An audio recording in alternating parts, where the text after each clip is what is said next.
One of the most bizarre things to watch over the last several years, ever since the Russian invasion in February of 2022 in Ukraine, is watching Europeans and European officials in Brussels, bureaucrats and bureaucrats, start acting like they're refighting World War II or fighting World War III against the Russia. They all love to walk around. We're going to defeat Russia.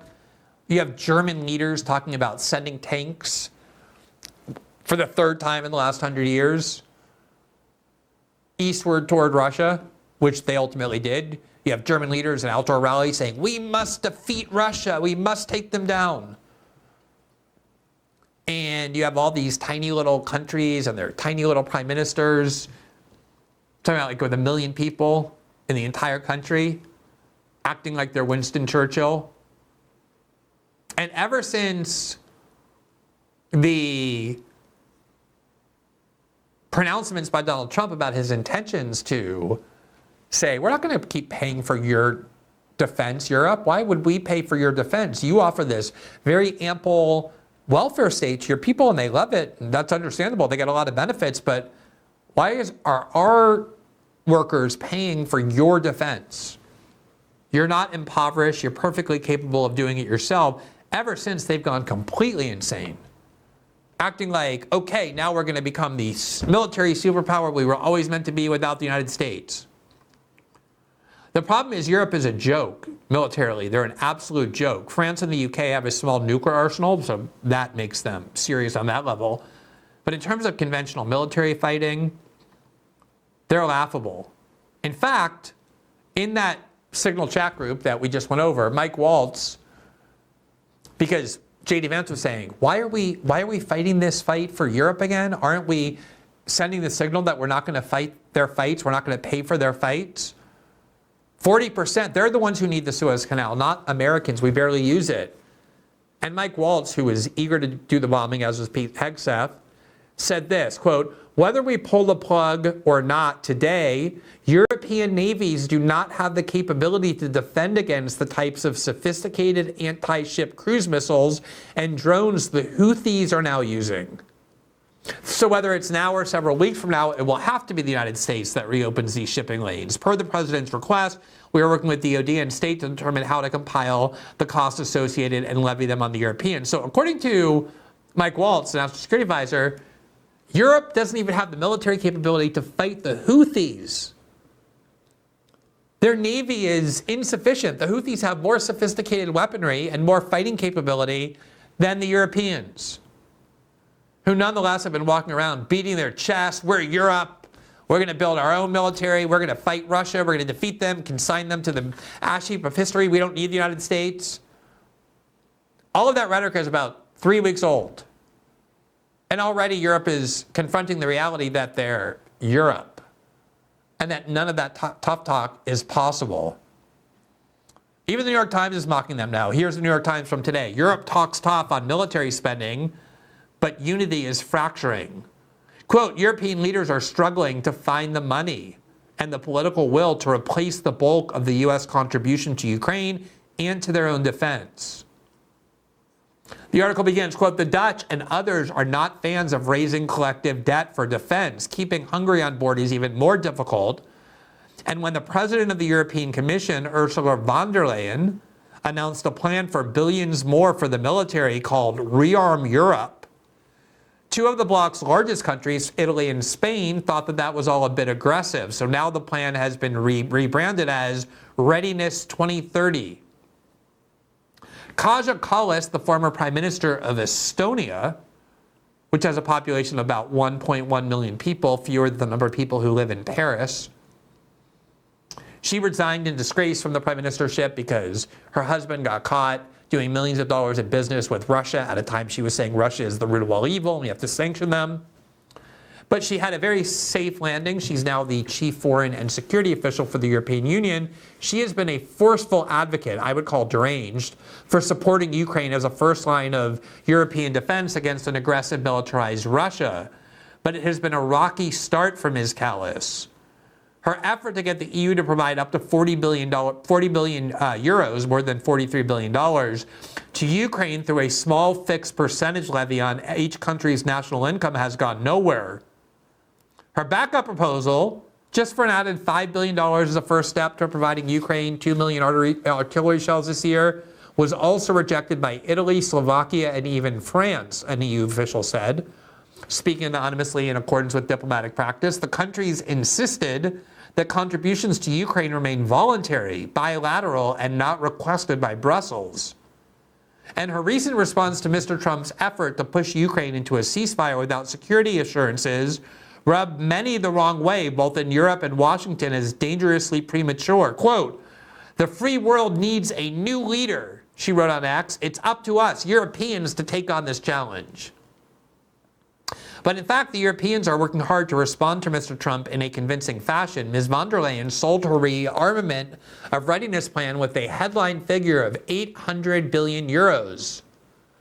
But only 150 billion euros of that is real money available as long-term loans for countries that wish to use it for their military. The rest simply represents a notional figure, a 4-year permission from the bloc for countries to borrow even more for military purposes out of their own national budgets. Most of these European countries are struggling greatly with their economy. Their populations hate them. There's massive anti-establishment sentiment throughout all of Western Europe and even in Central Europe.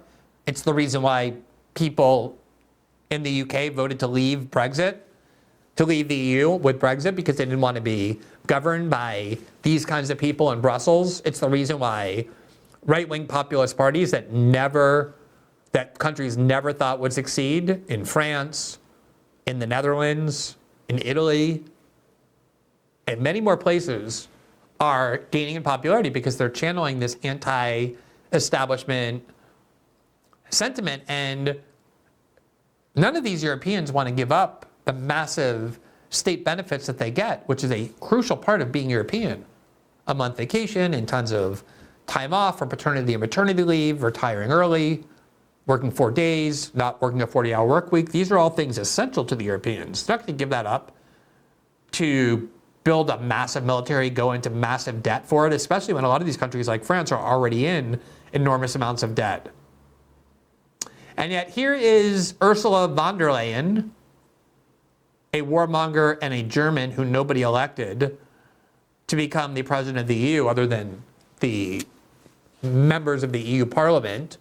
Here she is on March 4th talking so tough about her rearmament plan. We're living in the most momentous and dangerous of times.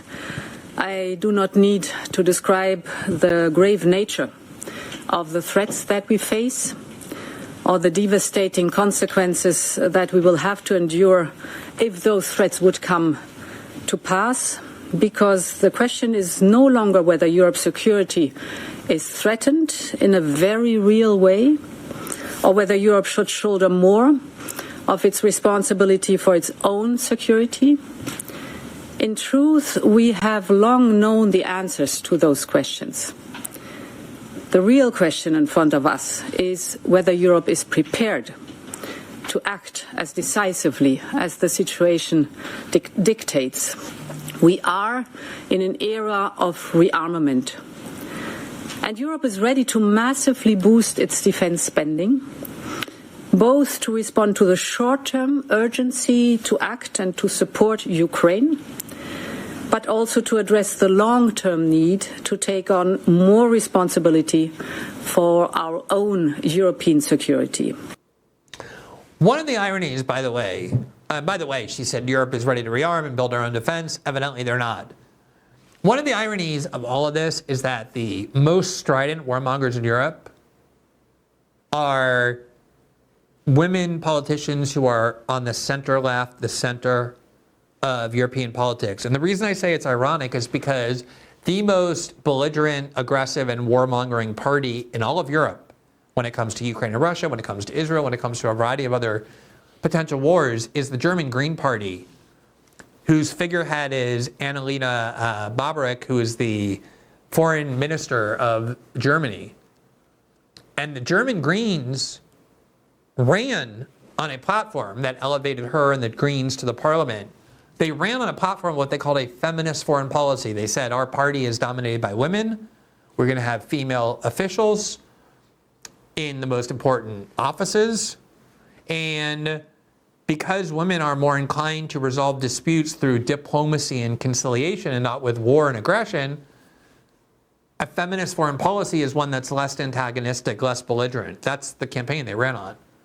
Now, I personally find this kind of essentializing, men are more aggressive and inclined to war, women are more, whatever, conciliatory, to be extremely reductive. And obviously you can use that same reasoning not to elevate women, but to demean them. Oh, women are more emotional, men are more rational, women don't belong in positions of power, etc. That's the same exact kind of thinking. But for whatever reason, the most unhinged voices who practically think they're at war with Russia and are ready to build up this military are women politicians in Europe on the center and center left. And one of them, Kaja Kallas, who I just mentioned, the former prime minister of the crucial state of Ukraine, Estonia, all 1 million people who live there, has become so deranged that she's even starting to genuinely disturb a lot of European officials, including many who are for the war in Ukraine, but are very alarmed by the way she's speaking. Here's Politico EU today. Kaja Kallas is, quote, acting like a prime minister, critics of EU's top diplomats say. Kaja Kallas' troubles started on her first day. The EU's top diplomat was on a trip to Kiev when she tweeted, quote, the European Union wants Ukraine to win this war against Russia. Some EU officials said they felt uneasy that the head of the European External Action Service, less than a day into her job, felt at liberty to go beyond what they considered to be settled language more than 2 years into Russia's invasion of Ukraine. The aforementioned diplomat and 9 other EU diplomats and officials pointed to what they viewed as a series of missteps during Kallas' first few months on the job, from floating heavy proposals without buy-in to taking liberties with foreign policy statements, they told Politico. She still has her defenders, one of whom is the Danish Prime Minister, Mette Frederiksen, another female politician who's extremely pro-war and backs Kaja Kallas. A second diplomat anonymously said, quote, overall, we are very happy with her. It goes on, as Kallas put her stamp on the job, pressuring EU countries to give more military aid to Ukraine, several diplomats chafed at her leadership style, complaining of what they described as a lack of consultation on sensitive matters. In subsequent months, those concerns have only grown, including regarding Kallas' hawkishness on Russia, which has left her out of step with Spain and Italy, who do not share her assessment of Moscow as an imminent threat to the EU. Quote, if you listen to her, it seems we are at war with Russia, which is not the EU line, one EU official complained. Then came the infamous exchange by J.D. Vance and U.S. President Donald Trump in the Oval Office meeting with President Zelensky. Amid the widespread shock at the vitriol aimed at Zelensky, Kallas tweeted that, quote, the free world needs a new leader. A comment that may have matched the mood of indignation in many parts of Europe, but also irked countries adamant about maintaining a bridge to the Trump White House. Imagine the Prime Minister of Estonia saying, we're now the leaders of the free world, not the United States. Quote, most countries don't want to inflame things with the United States, said a sixth diplomat. Saying the free world needs a new leader just isn't what most leaders wanted to put out there. Just to give you the kind of rhetoric this person uses, this Kaja Kallas person, here she is at the EU Council addressing the fact that there are EU members like Hungary that don't support this foreign policy, that don't want to confront Russia, that want to try and put an end diplomatically to the war in Ukraine. And here's the kind of language she used against them. Every day Russia continues its war, the price must go up. Now we are working on a 16th package of sanctions. We have started to see Russia's economy taking a serious hit. They could not afford to continue their efforts in Syria while fighting in Ukraine. Russia's national funds are quickly depleting. The national interest rate is well over 20%. And they are getting far fewer resources from gas and oil. Gazprom and Sberbank are looking at mass layoffs. There is absolutely no doubt that we can do more to help Ukraine. With our help, they can also win the war. The only language that Putin speaks is the language of strength. The EU has strength.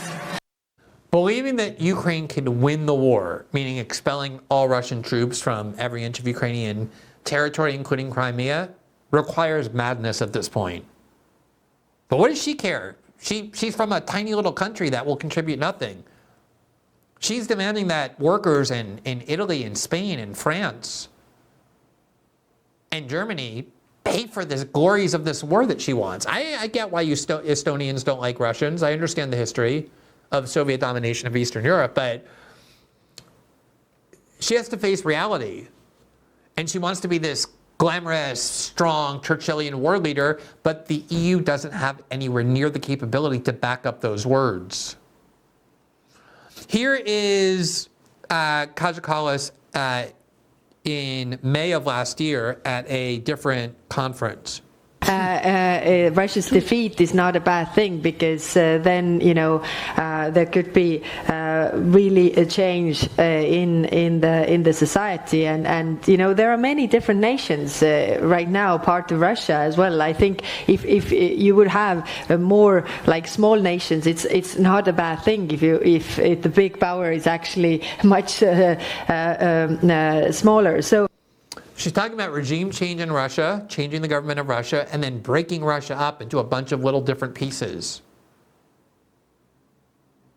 That's the foreign minister of the EU engaged in utterly deranged fairy tale thinking. Here is the Prime Minister of Finland, Mette Frederiksen. I believe it's Finland and not Denmark. Is it Denmark or Finland? She's Danish. Yeah, she's the Danish Prime Minister. And here's how she's speaking.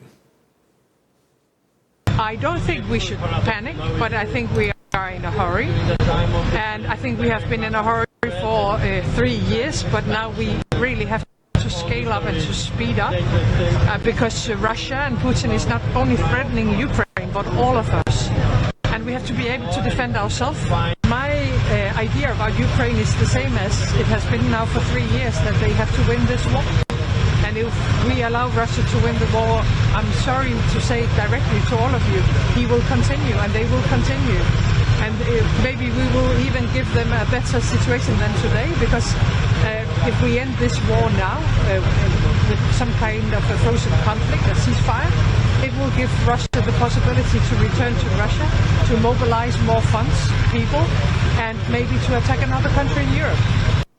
The reason these people live in a fantasy world is because they've had the United States financing and arming and fighting their wars for them for so many decades.